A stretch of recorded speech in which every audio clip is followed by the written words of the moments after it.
Hello दोस्तों, आज है 8 मार्च और 8 मार्च को बनने वाले 10 इम्पोर्टेंट एमसीक्यू करंट अफेयर्स हम आपके लिए लेकर के आए हैं।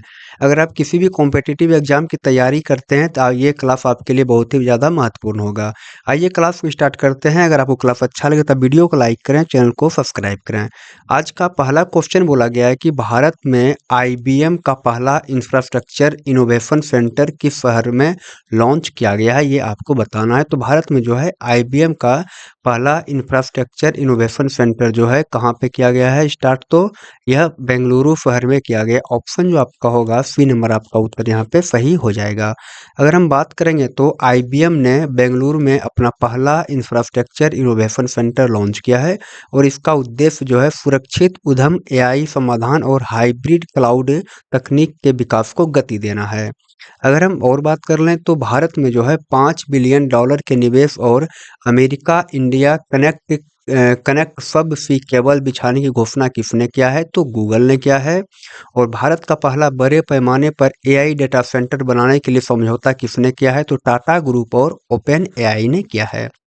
और अगर हम बात करेंगे तो भारत की पहली 1 गीगावाट स्केल की एआई फैक्ट्री बनाने की समझौता किसने किया है, तो एल&टी और एनवीडिया ने किया है।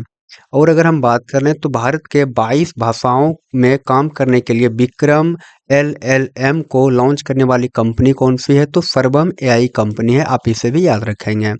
अगला प्रश्न की बात करेंगे तो आगे है T20 वर्ल्ड कप 2026 में 383 रन बनाकर कौन सा बल्लेबाज टॉप रन स्कोरर रहा है, तो ये जो बल्लेबाज है यह कौन सा, तो पाकिस्तान के साहिबजादा फरहान जो है वह 1 नंबर पे अभी है।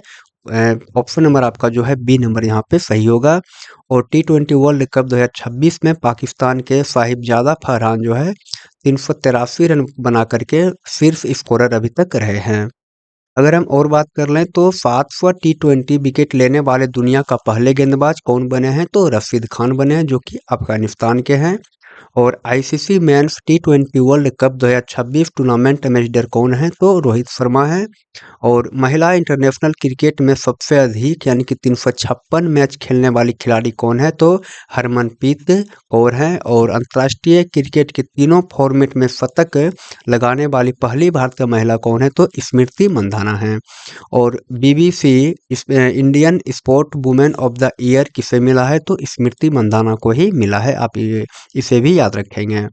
अगला प्रश्न की बात करेंगे तो आगे है स्वास्थ्य सेवाओं तक पहुंच में सुधार लाने के लिए किस राज्य ने मी हेल्थ मोबाइल एप्लीकेशन को लॉन्च किया है, तो मी हेल्थ मोबाइल एप्लीकेशन को लॉन्च करने वाला राज्य है केरल। आपका जो उत्तर होगा यहाँ पे बी नंबर उत्तर आपका सही हो जाएगा। और केरल सरकार ने जो है मी हेल्थ ऐप को लॉन्च किया है जिसमें नागरिक जो है अपने आसपास 10 किलोमीटर के दायरे में जो है अस्पताल, ब्लड बैंक और लैब जैसी स्वास्थ्य सेवाएं को खोज सकते हैं।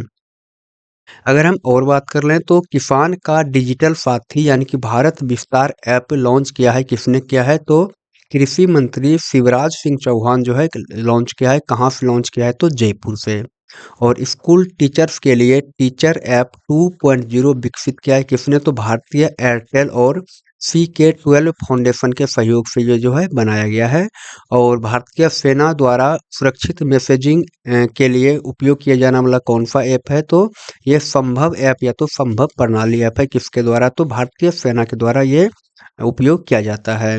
और आयुष के बारे में सही जानकारी प्रदान करने के लिए द्रव्य पोर्टल लॉन्च किसने किया है, तो आयुष मंत्रालय के द्वारा लॉन्च किया गया है। और प्रतीक ऐप के साथ आधार इंटीग्रेशन करने वाली देश की पहली पुलिस फोर्स कौन बनी है, तो अहमदाबाद पुलिस बनी है। अगला प्रश्न की हम बात करेंगे तो आगे है L&T फाइनेंस द्वारा शुरू किया गया स्फूर्ति कार्यक्रम किस समूह को लक्षित करता है, यानी कि L&T फाइनेंस के द्वारा जो शुरू किया गया है स्फूर्ति कार्यक्रम वह जो है किस समूह को लक्षित किया गया है, तो वह जो है महिला उद्यमी को लक्षित किया गया है। आपका जो उत्तर होगा बी नंबर, आपका उत्तर सही हो जाएगा। और यहाँ पे बोला गया है कि L&T फाइनेंस ने भारत में महिला उद्यमियों का समर्थन करने के लिए जो है और उन्हें ऋण प्रदान करने के लिए इस पहल की शुरुआत किया है। आगे है, भारत का पहला स्वदेशी कैडेट ट्रेनिंग शिप कृष्णा कहाँ पे लॉन्च किया गया है? तो चेन्नई तमिलनाडु में। और सर्वाइकल कैंसर के विरुद्ध जो है HBP वैक्सीन अभियान कहाँ पे लॉन्च किया गया है? तो अजमेर राजस्थान में किया गया है। और देश का पहला स्टेट इनोवेशन मिशन कहाँ पे लॉन्च किया गया? अगरतला त्रिपुरा में। और देश का पहला central bank digital currency based PDS system को किसने लॉन्च किया है? तो गांधीनगर। और लार्ज लैंग्वेज मॉडल यानी कि विक्रम LLM लॉन्च किसने किया है? तो सर्वम AI ने लॉन्च किया है। आगे हम प्रश्न की बात करेंगे तो आगे है, 16 वर्ष से कम आयु के बच्चे के लिए सोशल मीडिया के उपयोग को सीमित करने का नया नियम किस देश ने लागू करने की घोषणा किया है? तो आपका जो उत्तर यहाँ पे हो जाएगा वह डी नंबर सही हो जाएगा, इंडोनेशिया ने ऐसा किया है। और इंडोनेशिया सरकार जो है बच्चों को साइबर खतरों और डिजिटल लत से बचाने के लिए जो है 16 वर्ष से कम उम्र के बच्चों के सोशल मीडिया का उपयोग पर प्रतिबंध लगा रही है। और अगर हम बात कर लें तो मैसेजिंग ऐप व्हाट्सएप और टेलीग्राम को बैन करने का आदेश देने वाला कौन सा देश है? तो रूस हो जाएगा यहाँ पे। और इंस्टाग्राम पर 100 मिलियन फॉलोअर्स का आंकड़ा पार करने वाले दुनिया के पहले राजनेता कौन है? तो प्रधानमंत्री नरेंद्र मोदी हैं। और 15 साल से कम उम्र के बच्चे के लिए सोशल मीडिया बैन लगाने वाला बिल पारित करने वाले देश कौन है? ऑस्ट्रेलिया और फ्रांस हो जाएगा यहाँ पे। और देश का पहला व्हाट्सएप गवर्नेंस मॉडल मनमित्र लॉन्च करने वाला राज्य कौन सा है? तो आंध्र प्रदेश हो जाएगा। और टाइम मैगजीन द्वारा जो है वर्ष 2025 का CEO ऑफ द ईयर चुने गए यूट्यूब के CEO नील मोहन हो जाएगा आपका सही उत्तर। अगला प्रश्न की हम बात करेंगे तो आगे बोला गया है, उत्तराखंड कॉर्बेट टाइगर रिजर्व के पास हाल ही में किस दुर्लभ पक्षी की जोड़ी देखी गई है? तो यह जो दुर्लभ पक्षी है वह है डास्की ईगल आउल। ये क्या है? डास्की ईगल आउल। आपका उत्तर जो होगा ए नंबर सही हो जाएगा। और उत्तराखंड के कॉर्बेट टाइगर रिजर्व के पास जो है तराई वेस्ट वन प्रभाग में 2010 के बाद पहली बार यह दुर्लभ शिकारी पक्षी यानी कि डस्की ईगल आउल को की एक जोड़ी को देखा गया है। अगर हम बात करेंगे तो हाल ही में वाइल्ड लाइफ की सुरक्षा के लिए वनजीवी दीदी पहल शुरू करने वाला पलामू टाइगर रिजर्व कहाँ है? तो यह झारखंड में है। और हाल ही में हॉर्नबिल रेस्टोरेंट की शुरुआत करने वाला उदंती सीता नदी टाइगर रिजर्व कहाँ पे है? तो यह है छत्तीसगढ़ में। और हाल ही में जो है इको सेंसिटिव जोन घोषित किया गया कुंभलगढ़ वन्यजीव अभयारण्य, यह कहाँ पे है? तो राजस्थान में है। और हाल ही में इको सेंसिटिव जोन घोषित किया गया पार्वती अर्गा पक्षी अभयारण्य कहाँ पे है? तो यह है उत्तर प्रदेश में। और 34.5 किलोमीटर लंबे एलिवेटर कॉरिडोर की आधारशिला और फिशिंग कैट की सर्वाधिक संख्या वाला काजीरंगा नेशनल पार्क कहाँ पे है? तो यह जो है असम में है। अगला प्रश्न की बात करेंगे तो आगे है यहाँ पे कि 16 साल से कम उम्र के बच्चे के लिए सोशल मीडिया एक्सेस पर बैन लगाने का प्रस्ताव रखने वाला भारत का पहला राज्य कौन है? तो अभी क्या है तो 16 साल के कम उम्र के बच्चे के लिए जो है सोशल मीडिया एक्सेस पर बैन लगाने का प्रस्ताव को पारित किया गया है। और वह राज्य कौन सा है? तो वह राज्य जो आपका होगा वह कर्नाटक। आपका उत्तर यहाँ पे सही हो जाएगा। और डिजिटल लत और हानिकारक सामग्री से बचाने हेतु कर्नाटक सरकार जो है 16 साल के कम उम्र के बच्चे के सोशल मीडिया उपयोग पर प्रतिबंध लगाने की तैयारी कर रही है। अगर हम बात करेंगे तो देश का पहला व्हाट्सएप गवर्नेंस मॉडल मनमित्र लॉन्च करने वाला राज्य कौन सा है? तो आंध्र प्रदेश हो जाएगा। और टाइम मैगजीन द्वारा वर्ष 2025 के CEO ऑफ द ईयर चुने गए यूट्यूब के CEO कौन है? तो नील मोहन हो जाएगा। और सोशल मीडिया प्लेटफॉर्म एक्स से जुड़ी कंपनी एक्स AI द्वारा लॉन्च किया गया टूल कौन सा है? तो यह है ग्रोकीपीडिया। और आगे है व्हाट्सएप बैन के बाद रूस द्वारा अपने नागरिकों को उपयोग करने की सलाह दिया गया स्वदेशी मैसेजिंग ऐप कौन सा है? तो यह है मैक्स। आप इसे भी याद रखेंगे। अगला प्रश्न है कि नागालैंड में ब्रह्मपुत्र नदी की सहायक नदियों से खोजी गई गिलप्टोथेरिक्स सेंटिमेरनी और ओरिक यहाँ पे है ओरिक थीस एलियाने क्या है? यानी कि आपको बताना है कि गिलिप्टोथोरैक्स सेंटीमेरनी और यहाँ पे ओरिकथीस एलियाने क्या है ये आपको बताना है, जो कि कहाँ पे मिला है, तो ब्रह्मपुत्र नदी के सहायक नदी में खोजा गया है। यह है मीठे पानी की मछली की नई प्रजाति ये मिला है। अगर हम बात करेंगे तो वैज्ञानिकों ने जो है नागालैंड में ब्रह्मपुत्र नदी की सहायक नदियों से मीठे पानी की दो नई मछलियां की प्रजाति खोजी है, जिसका नाम एक दिवंगत प्रोफेसर के बच्चों के नाम पर रखा गया है। अगर हम आगे बात कर लें तो जूलॉजिकल सर्वे ऑफ इंडिया द्वारा खोजा गया बायो बारियर समुद्री कीड़ा कहाँ पे खोजा गया है, तो पश्चिम बंगाल में। और यूरोपियन स्पेस एजेंसी के चियोप्स टेलीस्कोप द्वारा खोजी गई फिजिक्स के नियमों के विरुद्ध नई सौर प्रणाली कौन सा है, तो यह LHS 1903। और सूर्य से निकलने वाले कोरोनल मास इंजेक्शन की शॉक वेव्स का अब तक का सबसे करीब से अवलोकन करने वाला टेलीस्कोप कौन सा है, तो यह है गोरी बिदानूर रेडियो टेलीस्कोप, जो कि बेंगलुरु में है।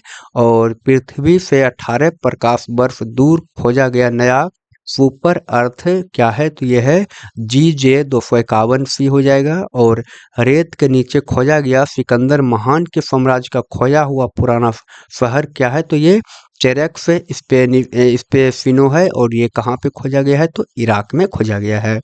हम अगला प्रश्न की बात करेंगे तो आगे है 50 मीटर की दूरी 7.46 सेकंड में पूरी करके लिम्बो स्केटिंग में नया गिनीज वर्ल्ड रिकॉर्ड किस भारतीय ने बनाया है, तो आपका जो उत्तर होगा यहाँ पे वह हो जाएगा सृष्टि धर्मेंद्र शर्मा। आपका उत्तर होगा सी नंबर सही होगा। और भारतीय स्केटर सृष्टि धर्मेंद्र शर्मा ने जो है 50 मीटर लिम्बो स्केटिंग चुनौती मात्र 7.46 सेकंड में पूरा करके गिनीज वर्ल्ड रिकॉर्ड बनाया है और अपना पुराना रिकॉर्ड को तोड़ा है। अगर हम आगे बात करेंगे तो महिला इंटरनेशनल क्रिकेट में सबसे अधिक 356 मैच खेलने का जो विश्व रिकॉर्ड बनाया है वह किसने बनाया है, तो हरमनप्रीत कौर बनाया है। और पुरुषों की लिस्ट ए क्रिकेट में सबसे तेज 150 रन सबसे कम उम्र में सेंचुरी लगाने का रिकॉर्ड बनाने वाला खिलाड़ी कौन सा है, तो वह है वैभव सूर्यवंशी। और 160 किलोमीटर प्रति घंटा की रफ्तार के साथ भारत की सबसे तेज चलने वाली ट्रेन का रिकॉर्ड कौन बनाया है, तो नमो भारत ट्रेन, जो कि दिल्ली मेरठ RRTS में चलती है। ये दिल्ली मेरठ है नमो भारत ट्रेन। अगला है कि यहाँ पे एक लगातार सबसे अधिक बार बजट पेश करने और श्री देशमुख का रिकॉर्ड तोड़ने वाली पहली पूर्वकालिक महिला वित्त मंत्री कौन है, तो निर्मला सीतारमण। आपका उत्तर यहाँ पे सही होगा। अगला प्रश्न है कि दुनिया की पहली महिला क्रिकेटर कौन बन गई है जिसके नाम पर बॉर्बी डॉल बनाई गई है, तो आपका जो उत्तर यहाँ पे होगा वह हो जाएगा स्मृति मंधाना। आपका उत्तर बी नंबर सही होगा। और स्टार क्रिकेटर स्मृति मंधाना दुनिया की पहली क्रिकेटर बनी है जिसके नाम पर बॉर्बी डॉल बनाई गई है। यह उनके शानदार खेल और प्रेरणादायक प्रभाव का सम्मान है। अगर हम आगे बात कर लें तो पहला लीवर बिन चैंपियन कप 2026 का खिताब जीतने वाले खिलाड़ी कौन है, तो पंकज आडवाणी हो जाएगा। और 12वां प्रो कबड्डी लीग का खिताब जीतने वाली टीम दबंग दिल्ली है। और अंतर्राष्ट्रीय क्रिकेट के तीनों फॉर्मेट में शतक लगाने वाली पहली भारतीय महिला स्मृति मंधाना। और पहले नेशनल दिव्यांगजन क्रिकेट स्पोर्ट फेस्टिवल 2026 का आयोजन कहाँ पे किया गया है, तो ये भोपाल में। और दिल्ली ओपन 2026 में पुरुष युगल का खिताब किसने जीता है, तो सिद्धांत जो कि भारत के हैं और अलेक्जेंडर ड्रॉक्सी जो कि बुल्गारिया के हैं। अब आप हमें बताएं कि आपको क्लास कैसा लगा। अगर आपको क्लास अच्छा लगा हो तो आप वीडियो को लाइक करें, चैनल को सब्सक्राइब करें और अपने दोस्तों में भी शेयर करें। हम मिलते हैं आपसे अगले क्लास में, तब तक के लिए बाय, थैंक यू।